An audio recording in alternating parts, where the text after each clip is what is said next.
art and craft, Alrif.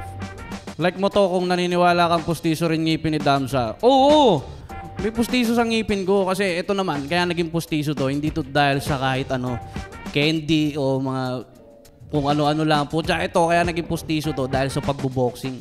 Yung pagbo-boxing na yun, nagbigay ng karangalan sa akin yun, sa bayan namin. Kaya, pakyo ka. Tyler Hood. Kaya lang naman natatalo si Damsa sa mga laban niya kasi natatapat siya sa mga magagaling. Alam mo, brother, magaling yan o hindi. Kasi kumbaga, kung kayo yung nasa kalagayan namin, pag pumunta kayo sa battle na to, kahit anong, kumbaga, pag pinasok nyo tong ganito, kahit anong galing nyo, kung hindi nyo paghahandaan, talagang wala eh. Wala talaga. Kahit sabi mong mas mababa sa'yo yung katapat mo tapos di mo naman pinagandaan pero yung katapat mo ang ganda. Wala, patay ka. Mike Sorbito, Damsa, isa kang walang kwenta. Okay lang yun, brother. Sabihan mo ako walang kwenta.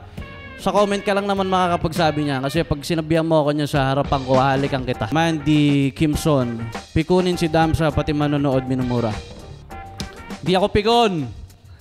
Ano lang, pag nasa battle ka kasi, hindi pa pwede yung paamo-amo ka eh. Kaya kailangan, kahit nga, minsan nga, kung mapapasin nyo, pati yung hindi na dapat murahin, namumura pa eh. Ganun sa battle. Kaya gago ka. Richard Victor Nagayo. Di bagay ni Damsa mag-flow. Ha. Ulitin ko hindi naman ako nagpo-flow para sa sarili ko lang eh. Nagpo-flow ako para sa lahat. Tsaka kayo ang nagbigay sa akin ito eh. Kayo ang, kumbaga, yung flow king, yung titulong flow king, hindi ko sinabi sa sarili ko yan. Kayo ang nagsabi sa akin yan, kayo ang nagbigay sa akin yan. Pinagyayaman ko lang kasi syempre, ayoko namang gago kayo.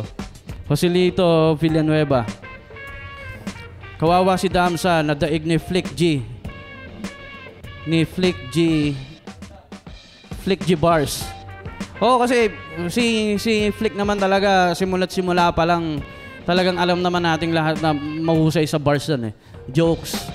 Ako, kumbaga, hindi ka naman sinasabi na malakas akong bumara, pero pinipilit ko. Kung mapapasin nyo naman sa mga huli kong laban, talagang ginagawa ko yung makakaya ko. So, eto, may panibago na naman akong gagawin. Kikiligin na naman si Enigma nito talaga.